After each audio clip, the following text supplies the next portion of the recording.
Dito nga mga bossing ko, nagmerenda muna ako ng banana chips dyan na natira sa amin kahapon kaya kinain ko na lang. At syempre pagkatapos niyan dito ay nagsunog na nga ako sa likodan namin ng basura namin.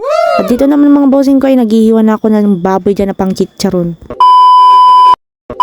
Hello mga bossing, it's me again, Jim Frias, isang OFW dito sa Japan. Japan, sobrang lamig dito mga bossing ko.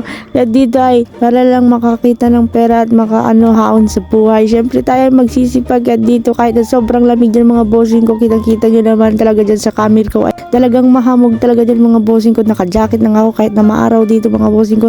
Ay napakalamig dito sa Japan mga bossing ko. Ay nako.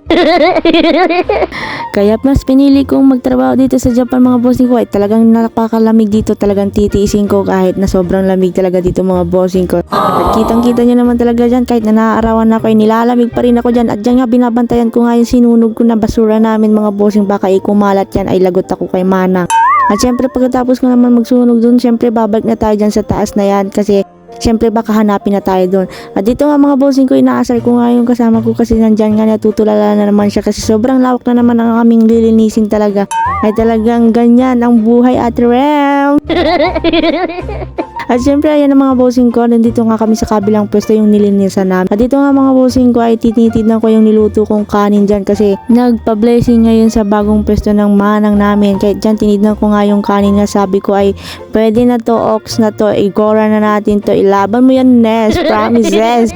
At syempre kita nyo naman talaga dyan mga bossing ko ay sobrang lalaki ng mga kaldero na pinaglulutuan namin dyan ay talaga nakakalula talaga mga bossing ko. At syempre pagkatapos niyan ayan nga yung wat-wat na tinatawag nila dito. Ang tawag dyan ay wat-wat. Yan. Kitang-kita nyo naman yung wat-wat nila. Sobrang lalaki talaga ng hiwa nila mga bossing ko na karne dyan. Bali yan nga, nilagyan lang namin ng pansit tapos yung karning malalaki mga bossing ko. Ay the best talaga yung wat-wat nila dito mga bossing ko. Ang lalaki, the best talaga. Pag 2 tao na yun ay 2 kilo na agad yung makukuha mo karne dito mga bossing ko. At sabi ko nga dun kaya Tiniki ay ibulsa mo na itong isa ay baka maunahan ka pa nila. Sabi kong ganun. At dito nga sabi na i-videohan ko sila kasi nga ay sila ay nga at kakain. Kita niya naman talaga ay talagang napaka-the best, talagang tuwang-tuwa sila dyan mga bossing ko.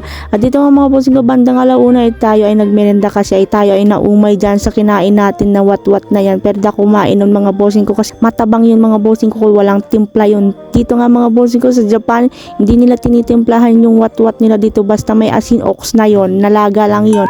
At syempre dito ay mga bossing ko, kinain ko nga yung banana chips na natira kahapon kahit ayan. Talagang kinain ko yan, promises. Naumay na talaga ako sa kinakain ko dito. Panay karne tayo today. At syempre dyan mga bossing ko, nagkikwentuhan kami dyan ng mga kasama ko. Nakikipagkwentuhan sila at ako nakikipagkwentuhan din. Nakikita nyo naman talaga dyan.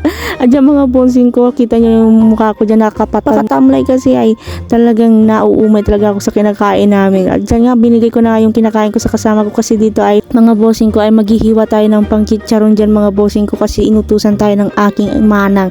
Kaya dyan gagawin natin yung chicharon mga bossing ko.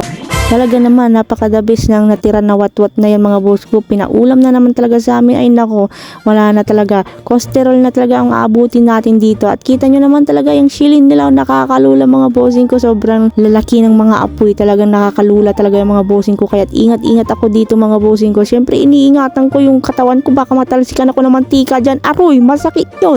At syempre dyan mga bossing ko, ang ginagawa ko nga dyan ay piniprito ko nga yung ginagawa ko nga siyang chicharon mga bossing ko. Ayan yung wat kanina na walang lasa mga bossing ko. At syempre pinahinaan ko yung apoy para naman all goods yung kanyang pagkaluto at pagkachicharon talaga mga bossing ko. Bali tinatanggalan ko nga ng mantika bawat prito niyan mga bossing ko para naman all goods talaga yung pagkaluto niyan. Bali hindi ko na nga nilagyan ng mantika para ay mas maging crispy siya mga bossing ko. At yan nga tinanggal ko nga yung mantika niya para naman talaga ay mas lumabas pa yung kanyang taba-taba mga bossing ko.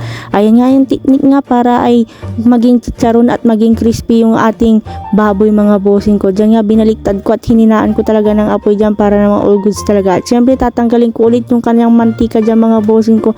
Baling 2 kawali nga yung ating pinaglulutuan dyan para naman is mabilis tayo mga bossing ko. Kasi bandang alas 5 na nga din dito mga bossing ko. Bali dyan nga tinanggalan ko nga siya ulit ng mantika para naman is lumabas na naman talaga yung taba-taba niya. At dyan nga mga bossing ko, pagkatapos ko nga mailuto tong chicharon to, makikita nyo ay pag-aagawan na nila yan.